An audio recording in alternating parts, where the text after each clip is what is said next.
இந்த 2025 இதுவரைக்கும் வெளியான படத்துல மிகப்பெரிய ஓப்பனிங், மிகப்பெரிய வசூல் இருக்கிற படம் இந்த படம் தான். 10% 15% வசூல் அதனால பாதிப்பு தான். ஏன்னா ஃபேமிலியோட வரக்கூடிய குழந்தைகள் கூட்டிட்டு வர முடியல. 95% தியேட்டர்களில் அந்த 190 ரூபாய்க்கு தான் டிக்கெட் கொடுத்துருக்காங்க. இது என்னால் அதை அடிச்சு சொல்ல முடியும். இந்த ஓடிடி பிளாட்ஃபார்ம்லாம் வந்ததுக்கு அப்புறம் சென்சாரில் இப்படி இந்த அளவுக்கு அவங்க ரெஸ்ட்ரிக்ட் பண்ணுறதுல பெரிய பிரயோஜனம் இல்லை. 2 ரூபா வசூல் பண்ணி ரெடி பண்ண நான் சொல்ல மாட்டேன். விடாமுயற்சி வசூல் ரெடி பண்ணணும்னு சொல்ல மாட்டேன். ஆனால் குட் பை லக்கிலே வசூல் ரெடி படம் தான். நம்ம நெகட்டிவ் வச்சா தான் நம்மளுக்கு வியூவர்ஸ் கிடைப்பாங்க, அதுதான் நம்மளுக்கு பணம் வரும் அப்படிங்கிறனால அவங்க செய்கிறாங்க. இப்போ என்னையவே பார்த்தீங்கன்னா கண்டபடி திட்டியெல்லாம் கூட பேசியிருக்காங்க. நான் நினச்சிக்கிட்டேன் நம்ம திட்டுறதுனால அவங்களுக்கு ஒரு 1000 பேர் கூட பார்க்குறாங்கன்னு வைங்க, பார்த்துட்டு போகிறாங்க. எனக்கு ஒன்றும் அது வருத்தம் கிடையாது. 95% வேலைவாய்ப்பு வழங்கும் வேலம்மாள் இன்ஜினியரிங் காலேஜ் சென்னை. இந்த ஆண்டுக்கான மாணவர் சேர்க்கை நடைபெறுகிறது. TNEA counselling code 1120. சினிமா விகட நேயர்களுக்கு வணக்கம். நான் ஜியோ பேசிட்டு இருக்கிறேன். இப்போ நம்ம கூட இந்த கான்வெர்சேஷன்ல தமிழ்நாடு திரையரங்க உரிமையாளர் சங்கத்தின் தலைவர் திருப்பூர் சுப்பிரமணியம் சார் இருக்கிறாரு. கூலி திரைப்படம் தியேட்டர்ஸ்ல வெளியா இருக்குது. படத்துக்கு எப்படியான வரவேற்பு கிடைச்சிட்டு இருக்கு அப்படின்றது ஸ்டார்ட் பண்ணி சமீபத்திய தியேட்டர் ரிலீஸ் இஷ்யூஸ் பத்தி நிறைய விஷயங்கள் சார் கிட்ட கேட்டு தெரிஞ்சு போகிற இன்டர்வியூல வாங்க பார்க்கலாம். வணக்கம் சார். வணக்கம். எப்படி இருக்கிறீங்க? நல்லா இருக்கு. Okay sir. கூலி திரைப்படம் வெளியாயிருக்குது. விமர்சனம்லாம் தாண்டி நம்ம இன்னொரு விஷயத்த பார்க்கலாம். படத்துக்கு எப்படியான வரவேற்பு இப்போ கிடைச்சிட்டு இருக்குன்னு நினைக்கிறீங்க சார் தமிழ்நாடு ஃபுல்லா? இந்த 2025 இதுவரைக்கும் வெளியான படத்துல மிகப்பெரிய ஓப்பனிங், மிகப்பெரிய வசூல் இருக்கிற படம் இந்த படம் தான். கூலி தான். விமர்சனம் எதுவுமே அதை விமர்சனம் அவங்க பார்வையில் விமர்சனம் பண்றாங்க. பொதுமக்கள் அந்த விமர்சனத்தை பார்த்துட்டு படத்துக்கு வர்றது கிடையாது. பொதுமக்கள் அந்த படத்தை ஆல்ரெடி பார்த்துட்டு வர்றாங்க பார்த்தீங்களா, ஆடியன்ஸ். அவங்ககிட்ட கேட்பாங்க, படம் எப்படி இருக்கு, நல்லா இருக்கு, ஒரு தடவை பார்க்கலாம், இல்லை நல்லா இருக்கிறவங்க பார்க்க, நல்லா சூப்பராக இருக்கு, இப்படி அந்த விமர்சனத்துக்கு கேட்டு தான் வர்றாங்க. இந்த படத்தை படம் பார்த்துட்டு வெளிவர யாருமே ஒரு மோசமான படம்னு யாரும் சொல்ல கிடையாது.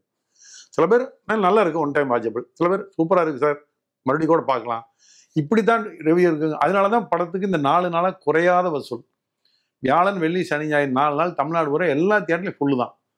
நேற்றுக்கு பொதுவாக என்ன ஆகும்னா, படம் மோசமான ரிப்போர்ட் இருந்துச்சு போட்டுட்டுனா திங்கக்கிழமைக்கு அப்படியே ஹெவி ட்ராப் இருக்கும் வசூலில். அந்த ட்ராப் இந்த படத்துக்கு வரல. அது அப்படியே, அதாவது ஹவுஸ்ஃபுல் கிடையாது, சிட்டிலலாம் ஹவுஸ்ஃபுல் தான், மற்ற சென்டர்லாம் அந்தளவுக்கு ஃபுல். ஆனால் மிகப்பெரிய வசூல் தான் நேற்றுக்கும். அதனால டெஃபினட்டாக அது ஒரு சூப்பர் ஹிட் படம், அது சந்தேகமே கிடையாது. எந்த அளவுக்கு பண்ணுது அப்படிங்கிறத நீ படம் ஓடி முடிஞ்சதுக்கப்புறம் தான் தெரியும். ஜெயிலருக்கு எந்த விதத்துலையும் குறையாதுன்னு நான் நம்புறேன். இப்போ கூலி திரைப்படத்துக்கு சான்றிதழ் கொடுத்துருக்காங்க அப்படின்னு ஒரு அறிவிப்பு வந்ததுக்கப்புறம் தியேட்டர்ஸ் ஓனர்ஸோட மனநிலை எப்படி இருந்துச்சு சார்? ஏன்னா ரஜினி சார் படத்துக்கு ரொம்ப வருஷத்துக்கு அப்புறம் வருது அப்படின்றது எல்லாருக்குமே ரொம்ப அதிர்ச்சியான செய்தியாக தான் இருந்துச்சு. கொடுக்குறாங்க கூலி படத்துக்கு அப்படிங்கும்போது ரொம்ப அதிர்ச்சியாக தான் இருந்துச்சு. உங்களோட மனநிலை, தியேட்டர்ஸ் ஓனர்ஸோட மனநிலை அது எப்படின்னா, அவங்க சென்சாரில் ஒரு வயலன்ஸ் இருக்கிறதுக்காக கொடுத்துருக்கலாம், இல்லை வேற ஏதாவது ஒரு காரணத்துக்காக கொடுத்துருக்கலாம். நிச்சயமாக ஆபாசத்துக்காக கொடுக்கல, அது எங்களுக்கு தெரியும் ஆச்சுங்களா. அப்போ அப்படி இருக்கும்போது அதை அவங்க அந்த டைரக்டர் நினைச்சிருக்கலாம், அது நீ வேணாம்னு சொன்னோம்னா நிறைய சீன்ஸ் நம்ம கட் பண்ண வேண்டியதாக இருக்கும் அப்படிங்கிறதுக்காக வாங்கியிருக்கலாம். ஒரு 10% 15% வசூல் அதனால பாதிப்பு தான். ஏன்னா ஃபேமிலியோட வரக்கூடிய குழந்தைகள் கூட்டிகிட்டு வர முடியல.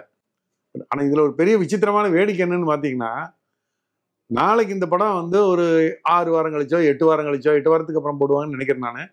8 வாரம் கழிச்சு ஓடிடியில் வரும்போது வீட்டுக்கு அந்த குழந்தைய படம் பார்க்க தான் போகுது.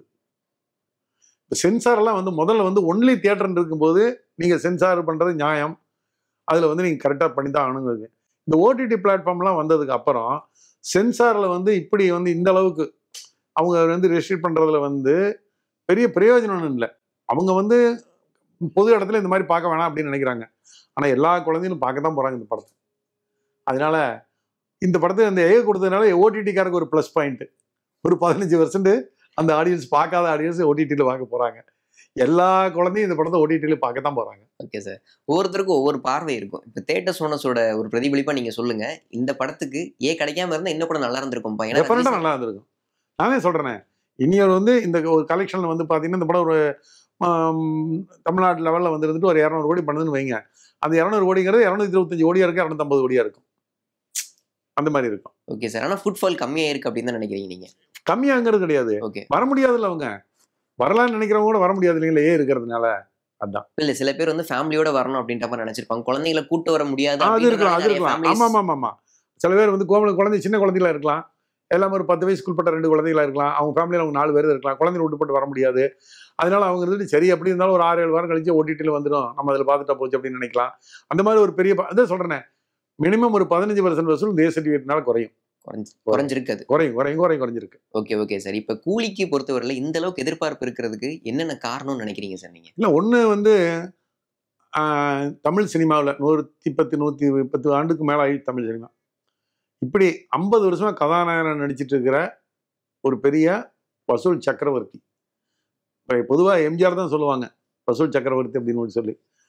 அந்த மாதிரி ஒரு வசூல் சக்கரவர்த்தி அவர் இருந்துகிட்டு இருக்காரு இன்னைக்கு வரைக்கும். கமல் சாரும் அந்த பீரியட்ல தான் நடிச்சிட்டு இருக்காரு. பட் வசூல படத்துல பார்த்தீங்கன்னா கமல் சாருடைய படத்தை விட ஒரு படி மேலே தான் ரஜினிகாந்த் படத்தை நம்ம சொல்ல முடியும். அந்த மாதிரி தான் இன்னைக்கு வரைக்கும் இருந்துகிட்டு இருக்கு எல்லா படங்களுமே. கமல் சார் படம் நிறைய சூப்பர். இப்போ விக்ரமெல்லாம் பார்த்தீங்கன்னா பெரிய சூப்பர் டூப்பர் ஹிட் தான். அது வரைக்கும் வந்த படங்கள்லயே விக்ரம் தான் வந்து பெரிய வசூல் இருந்தது. அந்த விக்ரமுக்கு வந்த வசூலை தாண்டி இன்னொரு படம் வரும், அதுக்கப்புறம் ஒரு படம் வரும். அப்படி இது வரைக்கும் வந்த படங்கள ஜெயிலர் தான் நம்பர் 1 வசூல் தமிழ் படத்துல. இது வரைக்கும் அந்த அந்த நடிகர் படம் என்ன, இந்த நடிகர் படம் கேள்வி கேட்க வேண்டியதில்லை. இது வரைக்கும் வந்து தமிழ் படத்துல நெட் வசூல் என்ன கிராஸ், அதுல டாக்ஸ் கழிச்சு வரக்கூடிய நெட் வசூல், டிஸ்ட்ரிபியூட்டர் ஷேர் அதிகமா வந்த படம் ஃபர்ஸ்ட் ஜெயிலர் தான். இன்னைக்கு டாப்ல ஒன்று இருக்குது. அதுதான். அப்படி இருக்கும்போது இது அடுத்த படத்தை வந்து இன்னொருத்தர் படம் வந்து உடைக்கலாம். ஒரு விஜய் படம் வந்து உடைக்கலாம், ஒரு அஜித் படம் வந்து உடைக்கலாம், ஒரு கமல் சார் படம் வந்து உடைக்கலாம். அது வேற. ஆனா இன்னைக்கு வரைக்கும் அந்த படம் தான் பெரிய டாப்ல இருக்கு. Okay sir. இப்போ பார்க்கிங்லேயே இருக்கட்டும், ஸ்நாக்ஸ்லேயே இருக்கட்டும், தியேட்டருக்கு அதுலேருந்து ஒரு முக்கியமான ரெவன்யூ இருந்துகிட்டே இருக்கும். இப்போ ஏ சர்டிஃபிகேட் கொடுத்ததுனால ஃபேமிலி ஆடியன்ஸோட வருகை குறைஞ்சதுனால அதுவுமே பாதிக்கப்பட்டிருக்கு பெருமளவு. அது ஒன்றும் பெருசா என்ன காரணம்னா, இந்த ஜென்ரலாக வரக்கூடிய ஆடியன்ஸ் இன்னைக்கு பார்த்தீங்கன்னா ஒரு 20 வயசுலேருந்து 30 வயசுக்குள்ள இருக்கிற ஆடியன்ஸ் தான் தியேட்டருக்கு அதிகமாக வர்றாங்க. இந்த 40 வயசுக்கு மேலே இருக்கிற ஆடியன்ஸ் மொத்த ஆடியன்ஸில் ஒரு 10% தான் இருக்கிறாங்க. ஸோ அவங்க எப்போ போல வர்றாங்க, எப்போ போல பர்ச்சேஸ் பண்ணுறாங்க. அதெல்லாம் பெருசாக இல்லை. குழந்தைய வரலைங்கிறது வந்து ஒரு சின்ன எங்களுக்கு எஃபெக்ட் தான். இந்த வசூலும் இந்த ரெவன்யூ பாதிக்கப்பட்டிருக்கா சார்? பார்க்கிங் ஸ்நாக்ஸ்க்கான எப்பயும் வர ரெவன்யூ பாதிக்கும். ஆடியன்ஸ் கம்மியாச்சுன்னா அப்புறம் அதுவும் பாதிக்கத்தானே செய்யும். உங்களுக்கு ஆடியன்ஸ் 10% ஆடியன்ஸ் பாதிக்குதுன்னா அந்த 10% பாதிக்கத்தான் செய்யும். Okay, okay, okay sir. என்னன்னா இப்போ இன்னொரு விஷயம் என்ன சொல்றாங்கன்னா, ஏர்லி மார்னிங் ஷோஸ் வந்து தமிழ்நாட்டில் கிடையாது, 9 மணிக்கு தான் போடுறாங்க.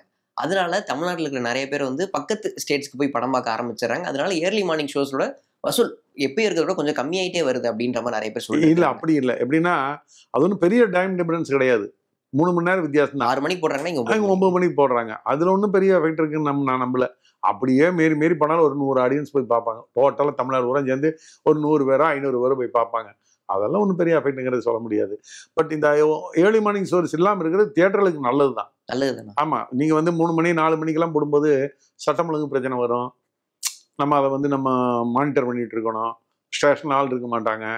9 மணிக்கு கவர்மெண்ட் வச்சிருக்கிறது உண்மையிலேயே தியேட்டர்காரரை பொறுத்தவரை பெஸ்ட் தான். பெஸ்ட்டு தான் நினைக்கிறீங்க. ஏன்னா பெரிய படங்கள்லாம் வரும்போது அதுக்கான டிக்கெட் விலை அப்படின்றதுமே ரொம்ப அதிகமாக இருக்குது அப்படின்ற மாதிரி. தமிழ்நாட்டில் கிடையாது. அதான் என்ன சார், இப்போனா தேட்டரில் நிர்ணயிக்கப்பட்ட விலைன்றது வந்து ஒரு விஷயமா இருக்குது. இன்னொரு பக்கம் இந்த படத்துக்கே சொல்லலாம் 1000 2000 அந்த மாதிரிலாம் டிக்கெட் விலை இருந்துகிட்டே இருக்குது அப்படின்ற நீங்களுமே அந்த விஷயத்தை கேள்விப்பட்டிருந்திருப்பீங்க. இந்த மாதிரியான சூழல் வந்து ஒவ்வொரு பெரிய படத்துக்குமே தொடர்ந்து வந்துட்டே தான் இருக்குது. இது எதனால சார்? இதை ஒழுங்குபடுத்துறதுக்கு எதுவும் நீங்கள் நடவடிக்கை எதுவும் மேற்கொள்ள இருக்கீங்களா நீங்கள்? இல்லை, இது வந்து எப்படின்னா, நீங்கள் இப்போ தமிழ்நாட்டில் வந்து 1000 ஸ்க்ரீன் இந்த படம் விழுந்துருக்குது வச்சுங்களா. எங்கேயாவது ஒரு 10-50 தியேட்டர் இந்த மாதிரி நிகழ்ச்சி நடந்திருக்கலாம். 900 தியேட்டர்கள் வந்து இருந்துட்டு 900 950 தியேட்டர், அதாவது 95% தியேட்டர்களில் அந்த 190 ரூபாய்க்கு தான் டிக்கெட் கொடுத்துருக்காங்க. இது என்னால் அதை அடித்து சொல்ல முடியும். ஓகே. இப்போ நானே வந்து ஏறக்குறைய கோயம்புத்தூரில் வந்து நான் வந்து 50-55 தியேட்டர் நடத்திட்டு இருக்கேன். என்னுடைய சொந்த தியேட்டர் ஒரு 10-12 தியேட்டர் இருக்குது. எல்லா இடத்துலையும் நான் வந்து இருந்துக்கிட்டு 191 ரூபாய் கூட எங்கேயுமே நான் விற்கல. எல்லாம் ஆன்லைன்லாம் போட்டு விற்றுருக்கேன். காலையில் 9 மணி ஷோக்கு அப்படி தான் விற்றுருக்கேன். அந்த மாதிரி தமிழ்நாட்டில் நிறைய 90% தியேட்டர் அப்படி தான் விற்றுருக்காங்க. இந்த ஒரு சின்ன அந்த அது எஸ்பெஷலி அந்த ஒரே ஒரு ஷோக்கு மட்டும்தான். நீங்கள் சொல்கிற அந்த 1000 ரூபாய் கொடுத்தது அது நிறைய இடத்துல ரசிகர் மன்றத்து ஷோ வாங்குறாங்க, அவங்க விற்கிறாங்க. சில இடத்துல தியேட்டர்காரர் கூட விற்கலாம். இது நான் இல்லைன்னு சொல்லல. ஆனால் இது வந்து ரொம்ப பர்சன்டேஜ் கம்மி. அதைத்தான் இவங்க ஹைலைட் பண்ணி 1000 ரூபாய்க்கு விற்கிறாங்கன்னு சொல்கிறாங்க இல்லையா. ஆல் ஓவர் இந்தியா எல்லா இடத்துலையுமே ஃப்ளெக்சிபிள் ப்ரைஸ் தான் இருக்குது. பெங்களூர் எடுத்துட்டிங்கன்னா எல்லா ஷோக்குமே 1500 ரூபா 2000 ரூபாய்க்கு விற்றுருக்காங்க. அந்த முதல் நாள் பெங்களூருடைய அந்த ஒரு ஷோ வசூல் சென்னை சிட்டியினுடைய ஒரு நாள் வசூல் அப்படின்னு சொல்லி போட்டிருக்காங்க பத்திரிகையினுடைய அந்த இது வேல்யூ விஷயம். எப்படின்னா பெங்களூரில் 2000 ரூபாய்க்கு அந்த மார்னிங் ஷோ விற்றுருக்காங்க. எல்லா சிட்டியிலும் எல்லா தியேட்டர் ஃபுல் அந்த 2000 ரூபாய்க்கு. ஆனால் சிட்டிக்குள்ள இங்கே எடுத்துட்டிங்கன்னா எல்லா தியேட்டரும் 190 ரூபாய்க்கு தான் விற்றுருக்காங்க காலையில் அந்த மார்னிங் ஷோவில். எங்கேயாவது 1-2 தியேட்டரில் விற்றுருக்கலாம் 1000 ரூபாய்க்கு. பட் எல்லாரும் 190. அப்படி இருக்கும்போது வசூலே எங்களுக்கு கம்மி தான். ஆனால் அந்த மாதிரி விலைக்கு அதிகமாக விலைக்கு விற்கும்போது மக்கள் தியேட்டருக்கு வரமாட்டாங்க பின்னால். அப்புறம் தமிழ்நாடு அரசு வந்து ஆரம்பத்திலிருந்தே நீங்கள் வந்து எடப்பாடி பழனிசாமி அதிமுக ஆட்சியில் இருக்கும்போது இந்த பிரச்சனை வந்தது. அப்போ வந்து விஷால் வந்து நடிகர் சங்கத்தில் தலைவராக இருந்தார், ப்ரொடியூசர் கவுன்சில் தலைவராக இருந்தார், நான் எக்ஸிபிட்டர்ஸ் தலைவராக இருந்தேன். பேச்சுவார்த்தை நடந்தது கவர்மெண்ட்டில். அப்போ விஷால் வந்து ஃப்ளெக்சிபிள் ப்ரைஸ் கேட்டார். நான் ஒத்துக்க மாட்டேன்ட்டேன். ஃப்ளெக்சிபிள் ப்ரைஸ் நான் இந்த காலத்தில் ஒத்துக்க மாட்டேன், நான் இருக்க வரைக்கும் ஒத்துக்க மாட்டேன். இந்த 150 ரூபா எங்களுக்கு போதும், 150 ரூபா ப்ளஸ் டேக்ஸ் எல்லாம் போட்டு 190 ரூபா மேக்ஸிமம் வந்து ரேட்டு எங்களுக்கு போதும் அப்படின்னு நான் சொல்லியிருந்தேன். அப்போ அவங்க சொன்னாங்க இந்த மாதிரி 190 ரூபா இந்த மாதிரி நீங்கள் வாங்கினீங்கன்னா உங்களுக்கு போதுமா அப்படின்னா, போதும். ஏன்னா டிக்கெட் ப்ரைஸ் வைக்கிறதுக்கு தியேட்டருக்காரருக்கு எப்பவுமே அதிகாரம் கிடையாது. ப்ரொடியூசர் டிஸ்ட்ரிபியூட்டர் தான் சொல்லுவாங்க இந்த ரேட்டு வைங்கன்னு சொல்லி. இவங்ககிட்ட ஃப்ளெக்சிபிள் ப்ரைஸ் கொடுத்துட்டீங்கன்னா, ஒரு ரஜினிகாந்த் படமோ, ஒரு கமலஹாசன் படமோ, விஜய் படமோ, அஜித் படமோ நீங்கள் வந்து 500 ரூபா வைங்க அப்படின்னு சொல்லுவாங்க. நாங்கள் 500 ரூபா வைப்போம். இந்த படத்துக்கு டிக்கெட்டும் போயிடும். அடுத்து இன்னொரு ப்ரொடியூசர் டயர் 2 ஆர்டிஸ்ட், அவங்க படம் வருது. அவங்க படம் வரும்போது 400 ரூபா வைங்கன்னு அவங்க சொல்லுவாங்க. இல்லை சார் போகாது சார், நாங்கள் அந்த போன படத்துக்கு வச்சோம், அந்த படத்துக்கு போச்சு, இந்த ஆர்டிஸ்ட்க்கு இவ்வளோ போகாது சார்ன்னு சொன்னோம்னா, உங்களுக்கு என்ன, நீங்கள் நம்ம ஹையராக கொடுத்து போடுறீங்க, பர்சன்டேஜ்லாம் போடுறீங்க, வைங்கம்மாங்க. நாங்கள் வேறு வழி இல்லை, அந்த ஆர்டிஸ்ட் படத்துக்கு நாங்கள் அந்த 400 ரூபா வைக்கணும். வச்சோம்னா தியேட்டருக்கு ஆளே வராது.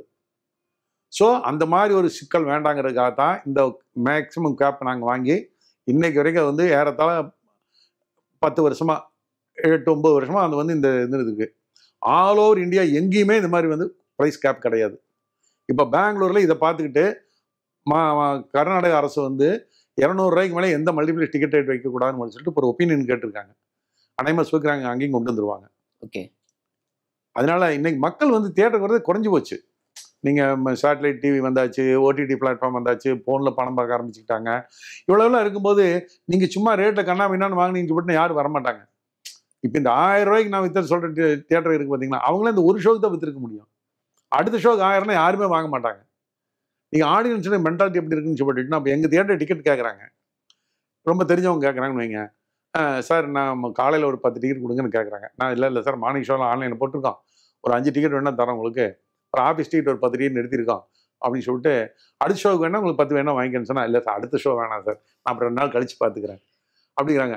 அந்த முதல் ஷோக்கு தான் இந்த கிரேஸ் இருக்குது, இந்த ரேட்டு. 2வது ஷோவுக்கு அந்த கிரேஸ் கிடையாது. இதுதான் உண்மை, கிரவுண்ட் ரியாலிட்டி தான். ஓகே, இப்போ சமீபத்தில் கூலி ரிலீஸ்க்குமே என்னன்னா தேட்டரில் கவுண்டர் டிக்கெட்டே 500 ரூபா அப்படின்னு சொல்லியிருந்தாங்க. டிக்கெட்டுமே நான் வாங்கிட்டேன். அதுக்கப்புறம் தேட்டர் டிக்கெட் ஒரு விலையாக இருந்தாலும் அது கூடவே சேர்த்து பாப்கார்ன் எனக்கு கொடுக்குறாங்க.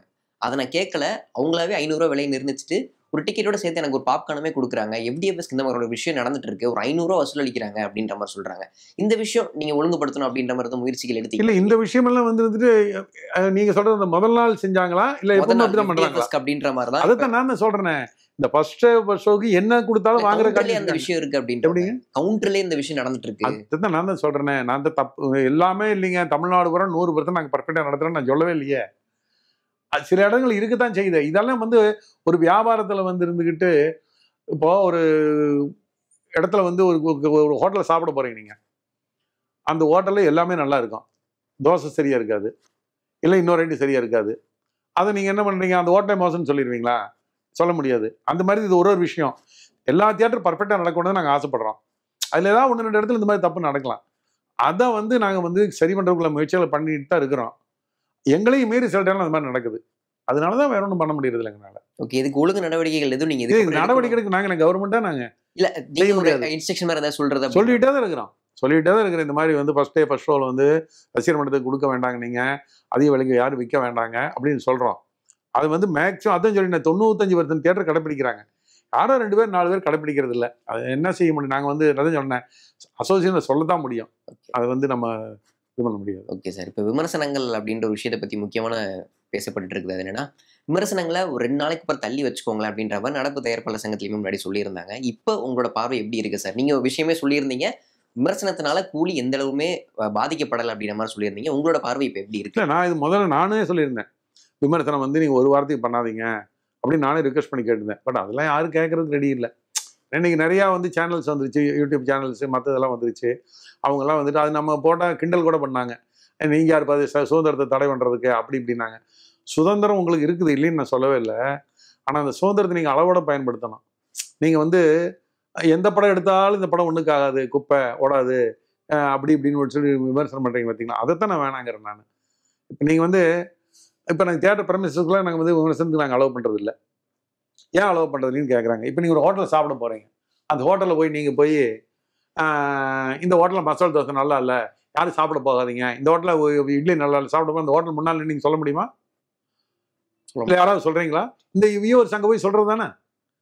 நீங்கள் தான் எல்லாம் பொது யூடியூப் வியூவர்ஸுங்கிறது உங்களுக்கு வந்து எல்லா சுதந்திரம் இருக்குது. ஒரு நடிகரை பற்றி விமர்சனம் பண்ணுறீங்க, ஒரு நடிகை பற்றி விமர்சனம் பண்ணுறீங்க, எல்லாம் பண்ணுறீங்களா? சென்னையில் இத்தனை ஹோட்டல் இருக்குது. ஒரு 4 ஹோட்டல் முன்னால் போய் நின்று இந்த ஹோட்டலில் வந்து பிரியாணி சாப்பிடாதீங்க, பிரியாணி சுமாராக தான் இருக்குது, இந்த ஹோட்டல் முன்னால் வந்து தோசை சாப்பிடாதீங்க சொல்லுங்களேன் பார்க்கலாம். ஏன் அந்த தைரியம் உங்களுக்கு வர மாட்டேங்குது?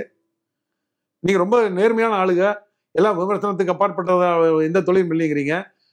போய் சொல்லுங்க, ஹோட்டலில் போய் சொல்லுங்க, ஒரு மளிகை கடையில் போய் சொல்லுங்களேன், இந்த டிபார்ட்மெண்ட் ஸ்டோருக்கு போகாதீங்க, இல்லை பழைய ஜாமான் தான் கொடுக்குறாங்க சொல்லுங்களேன் பார்க்கலாம். ஏன் சொல்ல மாட்டேங்கிறீங்க? சினிமா தியேட்டருக்காரன் தான் எழுச்சிவாயன். அந்த தியேட்டர்லேயே போய் நின்று இந்த படத்துக்கு போகாதீங்க, காதில் ரத்தம் வரணுங்களாம் விமர்சிக்க முடியுது. ஏன் நீங்கள் எத்தனையோ விளம்பரம் போடுறீங்க, அந்த யூடியூப் சேனல்காரர் போடுறாங்க இல்லைங்களா ஓப்பனிங்கில் விளம்பரம், அது இல்லாமல் ரொம்ப தரமான பொருள் தானா? இவங்க பார்த்தீங்களா ஐஎஸ்ஐ வாங்கிட்டு தான் இவங்க விளம்பரத்துக்கு ஒத்துக்கிறாங்களா? ஆன்லைன் ரம்மிக்கு விளம்பரம் பண்ணுறாங்க இவங்க. அப்புறம் என்னவோ சொல்லிட்டாங்க சினிமா தியேட்டர்காரன் மட்டும்தான். அதுதான் எங்களுக்கு வருத்தமாக இருக்கிறது. உங்களுடைய விமர்சனம் எப்படி இருக்குன்னா நாகரிகமாக இருக்கணும். நாகரிகம் தாண்டி விமர்சனம் வந்தங்காட்டி தான் நாங்கள் என்ன இப்போ நாங்கள் அந்த விமர்சனத்தை பற்றி மக்களே ஒரு கட்டத்தை ஒதுக்கிடுவாங்க. எப்படின்னா அடையும் எந்த படத்தை பார்த்தா இப்படியான்னு சொல்லிட்டு இருப்பான், நம்ம படம் பார்த்தவனை கேட்போம் அப்படிம்பாங்க, படம் பார்த்தவன்ட்டு கேட்பாங்க, படம் பார்க்குற வாட்சப்பெல்லாம் படத்துக்கு வர ஆரம்பிச்சுக்கிட்டாங்க. அதுக்கு ஐனிக்கா இந்த விமர்சனம்லாம் நிச்சயமாக மதிப்பிழந்து போகும். அதில் ஒன்றும் மாறுதலே கிடையாது. ஏன்னா நெகட்டிவ் விமர்சனங்கள் வந்து ஒரு ப்ரொபகண்டாவா இருந்துட்டு இருக்கு சமூக வலைதள பக்கத்துல அப்படின்ற மாதிரி இப்போ ஒரு விஷயம் சொல்லப்படுது. இது இப்போ மட்டும் இல்ல, முன்னாடி பாபா ரிலீஸ் காலத்திலயுமே படம் ரிலீஸே ஒரு நாள் கூட இல்ல, அதுக்குள்ள படத்துக்கு நெகட்டிவ் அப்படின்ற விஷயங்களை நம்ம படிச்சிருந்திருப்போம்.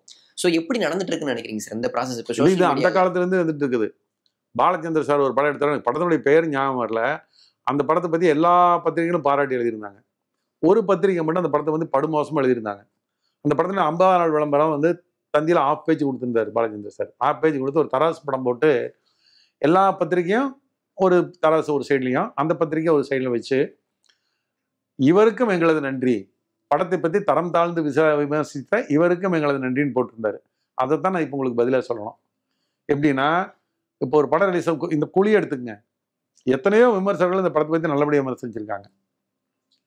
ஒரு 2-3 விமர்சகர்கள் படு மோசமாக வச்சிருக்காங்க. அவருக்கும் எங்களது நன்றின்னு தான் நாங்கள் சொல்லணும். ஏன்னா இன்னைக்கு கொஞ்ச நாள் கழிச்சு அவருடைய விமர்சனம் யாரும் பார்க்க போகிறது கிடையாது. என்ன சொல்லுவாங்கன்னா, ஆடியன்ஸே சொல்லுவாங்க, இந்த ஆள் எப்போ பார்த்தாலும் இப்படி தாயா பேசுவான், எல்லா படத்தையும் குறை தான் சொல்லிட்டு இருப்பான், அவன் விமர்சனத்தை பார்க்க வேண்டியதில்லை. அவருடைய விமர்சனத்தினுடைய வியூவர்ஸை அவரே குறைச்சிக்க போறாரு. அந்த மாதிரி 2-3 பேர் இருக்கிறாங்க. நான் என்னங்கிறேன், அது அவங்களுடைய சுதந்திரம். நான் என்னுடைய தியேட்டரில் வந்து கேண்டீனில் ஒரு பொருள் வாங்கி இந்த படம் வந்து இந்த பொருள் வந்து நல்லா விற்கும், இல்லை இந்த மாதிரி ஒரு பண்ணோம் அப்படி என்னுடைய வியாபாரத்தை டெவலப் பண்ணுறதுக்கு நான் வந்து என் தியேட்டர் என்னென்னலாம் செய்யணும், சவுண்டு நல்லா வைக்கணும், ஏசி நல்லா போடணும், ஒரு பாத்ரூம் நல்லா வைக்கணும்னு நான் செய்யும் பார்த்தீங்கன்னா, அந்த மாதிரி அவங்களுக்கு நம்ம நெகட்டிவ் வச்சா தான் நம்மளுக்கு வந்து வியூவர்ஸ் கிடைப்பாங்க, அதுதான் நம்மளுக்கு பணம் வரும் அப்படிங்கிறனால அவங்க செய்கிறாங்க. இப்போ என்னையவே பார்த்தீங்கன்னா அவங்க நிறைய கமெண்ட் அடிச்சிருக்காங்க. அந்த விமர்சனங்களே என்னை பற்றி கண்டபடி திட்டியெல்லாம் கூட பேசியிருக்காங்க. நான் நினச்சிக்கிட்டேன், நம்ம திட்டுறதுனால அவங்களுக்கு ஒரு 1000 பேர் கூட பார்க்குறாங்கன்னு வைங்க, பார்த்துட்டு போகிறாங்க, எனக்கு ஒன்றும் அது வருத்தம் கிடையாது. இன்னைக்கு அரசியல்வாதிகள் வந்து எல்லா அரசியல்வாதிகளை பற்றியும் டெய்லியும் 1000 பேர் திட்டிட்டு தான் இருக்காங்க. இங்கே அவங்கெல்லாம் ஒன்றும் பதில் சொல்லிட்டு இருக்காங்க, ஒன்றும் இல்லை. அவங்களுக்கு 1000 பேர் திட்டுவாங்க, எங்களை பொறுத்தவரை ஒரு 10 பேர் திட்டுவாங்க, நாங்களும் அது கடந்து போயிட்டே இருக்க வேண்டியதான்.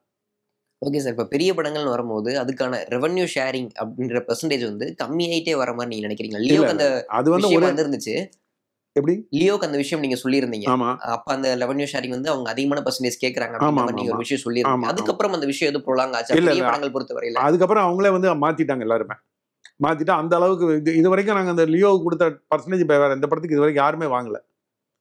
அதோட கண்டிப்பா ஒரு நியாயமான பர்சன்டேஜ் எல்லாரும் வாங்கிட்டு இருக்காங்க. ஓகே சார், இப்போ மதராசி தான் அடுத்த எதிர்பார்ப்பு ரொம்ப அதிகமா இருக்கு. மதராசிக்கு எப்படியான ரிலீஸ் இருக்கும் சார்? என்னென்ன எவ்வளவு எதிர்பார்ப்பு இருக்கு அந்த படத்துக்கு? இல்ல, மதராசிக்கு வந்து ஒரு பெரிய எக்ஸ்பெக்டேஷன் இருக்கும். ஏன்னா சிவகார்த்திகேயன் வந்து இன்னைக்கு வந்து ஒரு அப்கமிங்ல நல்ல ஆர்டிஸ்டா வந்துகிட்டு இருக்காரு. அதனால வந்துட்டு பெரிய எதிர்பார்ப்பு இருக்கு அந்த படத்துக்கு. முருகதாஸ் டைரக்ஷன் வேற, அதனால நிச்சயமா நல்ல ஒரு எக்ஸ்பெக்டேஷன் அந்த படத்துக்கு இருக்கும். ஓகே சார், இந்த வருஷத்துல 6 மாசம் முடிஞ்சிருச்சு. இந்த 6 மாசத்துல தமிழ் சினிமாவோட தியேட்டரிக்கல் ரிலீஸ் எப்படி இருந்திருக்கு சார்? இந்த 6 மாசத்துல எல்லாமே பெரிய ஆர்டிஸ்ட் படங்கள், நிறைய படங்கள் சரியா போகல. ஓகே, இந்த 8 மாசம் ஆகிப்போச்சு, 8-9 மாசம் ஆகிப்போச்சு. 8 மாதம் எதிர்பார்த்த நிறைய படங்கள், பெரிய ஆர்டிஸ்ட் படங்கள் வந்து ரொம்ப சுமாராக போச்சு. ஒரு தக்லைஃப் நாங்கள் பயங்கரமாக எதிர்பார்த்தோம், ஒரு வேட்டையன் பயங்கரமாக எதிர்பார்த்தோம். இந்த மாதிரி ஒரு நான் எல்லா படத்தையும் ஞாபகம் வச்சனால சொல்ல முடியல. அந்த மாதிரி படங்களை எதிர்பார்த்த படங்கள் எல்லாமே சரியானபடி இந்த வருஷம் பெர்ஃபார்ம் பண்ணல. ஆனால் எதிர்பார்க்காத படங்கள், ஒரு தலைவன் தலைவி ஆகட்டும், ஒரு லப்பர் பந்து ஆகட்டும், இந்த மாதிரி ஒரு மாமன் ஆகட்டும், இந்த மாதிரி படங்கள் வந்து பெரிய இருக்கு. பெரிய ஆர்டிஸ்ட் படத்தில் இந்த வருஷத்தில் நம்பர் 1 வசூல் பெரிய ஹிட்டுங்கிறது இந்த படம் தான்.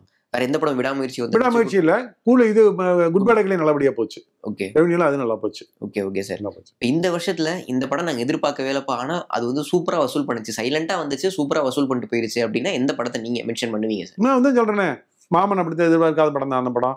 லப்பர் பந்து எதிர்பார்க்காத படம் தான். தலைவன் தலைவி எதிர்பார்க்காத படம் தான். ஏன்னா விஜய் சேதுபதி இதுக்கு முந்தின படங்கள்லாம் ஒன்றும் பெருசா போயிடல. அதுக்கு முந்தின ரிலீஸ் ஆன ஏஸ் படம் ரொம்ப சுமாரா போச்சு. சரி, அதை வச்சு தலைவன் தலைவி வந்து ஓப்பனிங்கோட கொஞ்சம் பரவாயில்லாம தான் இருந்தால் பெருசா இல்லை. பட் படம் வசூல் ரீதியாக பெரிய ஹிட் ஆச்சு அந்த படம். அந்த மாதிரி இந்த படம் சொல்லலாம். Okay okay sir. இப்போ ஓடிடி ரிலீஸ் பத்தி சில விஷயங்கள் சொல்லிட்டு இருக்காங்க. ஓடிடி டிஜிட்டல் பிசினஸ் வந்து முன்னாடி மாதிரி இல்லை, இப்போ கம்மியாயிருச்சு அப்படின்ற மாதிரி சொல்றாங்க. தியேட்டர் ஓனர்ஸ் என்ன விஷயம் கேட்குறாங்கன்னா, நீங்க ஓடிடி ரிலீஸ் இன்னும் கொஞ்சம் தள்ளி வச்சீங்கன்னா தியேட்டருக்கு வர ஆடியன்ஸோட எண்ணிக்கை இன்னும் கொஞ்சம் அதிகமாகும் அப்படின்ற மாதிரி கேட்குறாங்க. ஆனா இப்போ என்னன்னா ப்ரொடியூசருக்கு இந்த பக்கம் பிசினஸ் சரியா இல்லை அப்படிங்கும் போது எப்படி நாங்கள் பேலன்ஸ் பண்றது அப்படின்ற மாதிரி ஒரு விஷயமா கேட்குறாங்க. உங்களோட பார்வை என்ன சார்? இல்லை, நாங்களே என்ன சொல்றோம்ல, ஏற்கனவே 2-3 பேச்சுவார்த்தை நடத்தினோம். நாங்கள் என்ன சொல்றோம்னா, 8 வாரம் வைங்க ஓடிடி ரிலீஸை வச்சுட்டீங்கன்னா, நாங்கள் இந்த சின்ன படத்துக்கு டிக்கெட் ரேட் 100 ரூபா வச்சுக்கிறோம். சின்ன படங்கள் ஓடும். நீங்கள் இப்போ எல்லா படத்துக்கும் 190 ரூபா 150 ரூபாய்னு விற்கிறதுக்கு பதிலாக சின்ன படங்களுக்கு 100 ரூபாய்னு வச்சோம்னா நல்லபடியாக ஓடும் சின்ன படங்கள். நீங்கள் 8 வாரம் ஓடிடி வச்சு கொடுத்தீங்கன்னா நாங்கள் சின்ன படங்களுக்கு 100 ரூபா டிக்கெட் ரேட் வச்சு தரோன்னு சொல்லியிருக்கோம். பட் அது ஒரு நல்ல ப்ரொபோசல். இந்த ப்ரொடியூசர் கவுன்சிலில் யாருமே அதை பற்றி கவலைப்பட்டுக்க மாட்டேங்கிறாங்க. நாங்களும் 6 மாதமாக பேசி பார்த்துட்டோம் அவங்ககிட்ட. நாங்கள் என்னங்கிறோம், சின்ன படங்களுக்கு 100 ரூபா வச்சிங்கன்னா நிச்சயமாக இப்போ இருக்கிற வசூலோட பெட்டராக இருக்கும். 8 வாரம் கழிச்சு படம் வரும்போது அந்த படங்கள் வந்து தேட்டரில் வாங்குற ஆடியன்ஸ் வருவாங்க. இப்போ தலைவன் தலைவி எடுத்துக்கங்க, அது ஒன்றும் பெரிய பொன்னியின் செல்வனும் ஒரு மகாபாரதமா ராமாயணமா கிடையாது, ஒரு ஃபேமிலி ட்ராமா. அது வந்து ஓடிடியில் பார்த்தா போதும், டிவியில் பார்த்தா போதும். 1 வாரம் 2 வாரம் கழிச்சு படம் பார்க்கணும்னு நினைக்கிறீங்கன்னு நினைக்கிறாங்கன்னா, அடுத்த வாரமே ஓடிடியில் வந்துடும், வீட்டிலே வந்து பார்த்துக்கலாம் அப்படின்னு நினைக்கிறாங்க. அதே நீங்கள் 8 வாரம் கேப்பாக இருந்துச்சு போட்டுக்கிட்டா, இல்லை அது இன்னும் 2 மாதம் கழிச்சு வரும், நம்ம அட்லீஸ்ட் தியேட்டருக்கு போகலான்னு வருவாங்க. அந்த டைம் கேப் அதிகப்படுத்துங்க. ஹிந்தியில் இருக்கிற மாதிரி 8 வாரம் பண்ணுங்க.